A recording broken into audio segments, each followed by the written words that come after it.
Ghosts, spirits, spectres.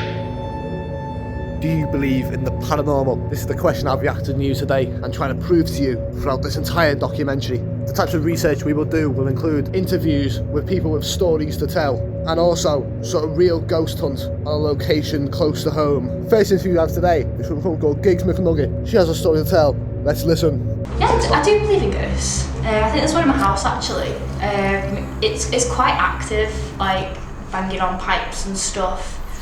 Any normal person would be like, oh yeah, it's just the pipes banging, but no, the pipes.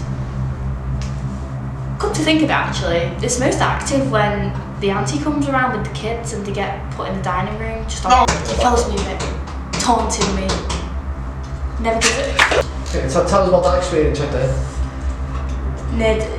Constant near-death experiences with this ghost. The abuse that I get off it ruins my self-esteem. Boom! Spirit? It's almost like I can hear him now. Hi, baby. Taunt me because I have to wear glasses because I'm legally blind. Jim.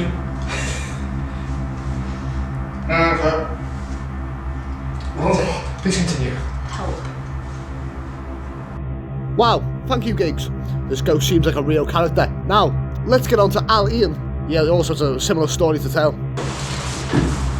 I believe in ghosts. I've had multiple experiences with ghosts.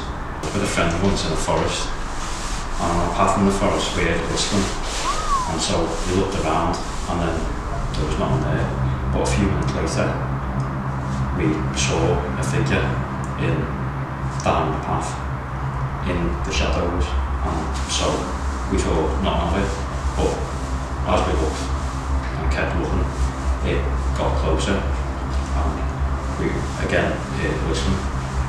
We thought nothing of it really, we just got a bit creeped out about it, but eventually we got up and started walking. As we walked, we again kept hearing whistling, and even as we walked home, we still heard it, and we thought we could hear footsteps again, or some type of figure near us. Now we're that scary. Now we have someone called Stuart. He's a bit of an odd one, but it's a story nonetheless. Let's listen. You recording? Yep. Okay, good. So, my personal experience with the supernatural and the paranormal was just the other week. So, I was reading my favorite novel, Harry Potter and the Philosopher's Stone, and as I was reading, I was enjoying peace and quiet. I don't usually get peace and quiet around here. It's usually people, talking too loud in the library, but it's the rare moment you get in the library where nobody is making running amok and making me go in the library. So when it gets like that, I like to read my books in the library, peace and quiet, and you get the gist of it. So I was reading my favorite book. I sat down, I was just reading the pages. I've already read these pages over and over again in my lifetime, so I don't really pay that much attention. So in this moment, I was listening to my surroundings. I thought I heard like a shuffle. The shuffling noise, I kept hearing it like behind me with the bookshelves there. So I walked down and see if anybody's in there, because there's something about peace and quiet. I was trying to have a calm environment, no shuffling and all those sorts, none of this malarkey. So at that stage, I was really confused. I was thinking, who keeps making a shuffling noise? I can still hear it. So as I'm going through something like, I don't know how to describe it. It wasn't exactly scary. I don't get scared. So as I'm seeing which books, take on my fancy, I hear something behind me. I think, whoa, what's that? I turn on and there's a pile of books on the floor. I'm thinking, who wastes these books?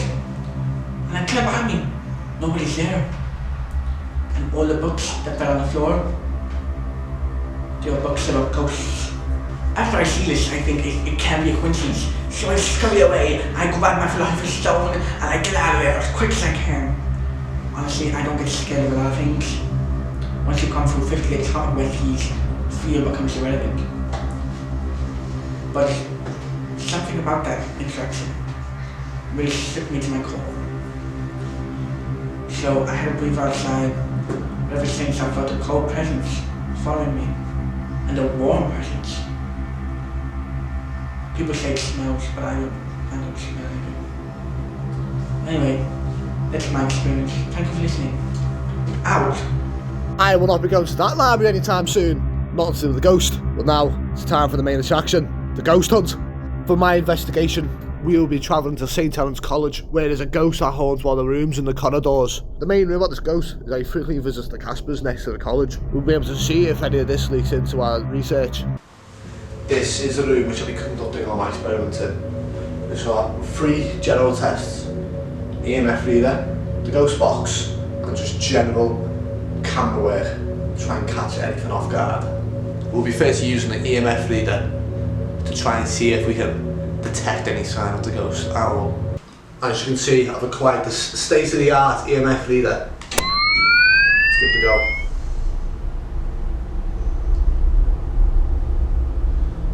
Right, we're picking up with 2. It could just be general lights messing with it.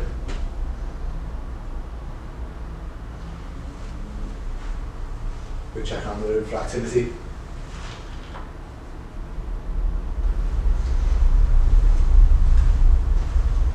At the moment, it doesn't seem like the EMF reader is picking up too much activity, but it could be that type of ghost where they will not let out as much of a frequency as others.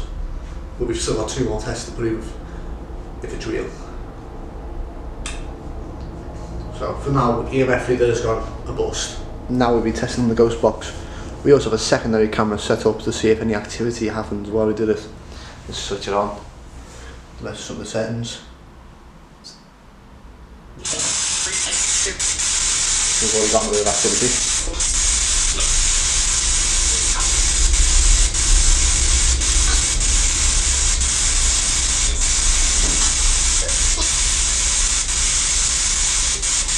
Change the frequency a little bit.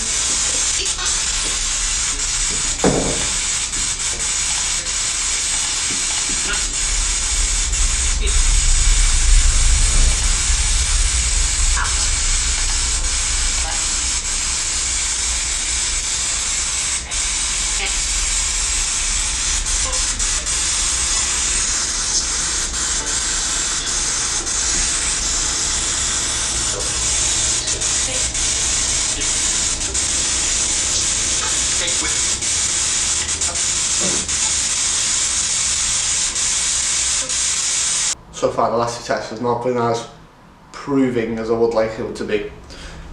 At least with the ghost box we at least got some corrective voices there which I have to try and decipher later and put down so you are able to understand what it was saying.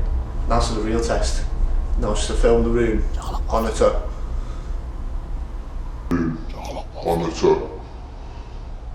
As you can see with my confusion, I thought I heard something, and looking at the footage, it reveals I have. It sounds like the ghost almost says chocolate waffle. This is an item famous in Caspers, which proves our past theory. This ghost was a frequent goer of waffles. If you look closely, you can see this chair on the right slightly shuffle across the table on its own.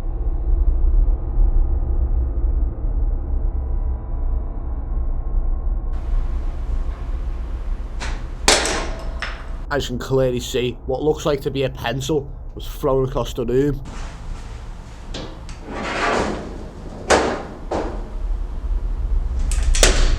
One of the tripods I was using for the cameras and I set up on the floor falls on its own. Ooh.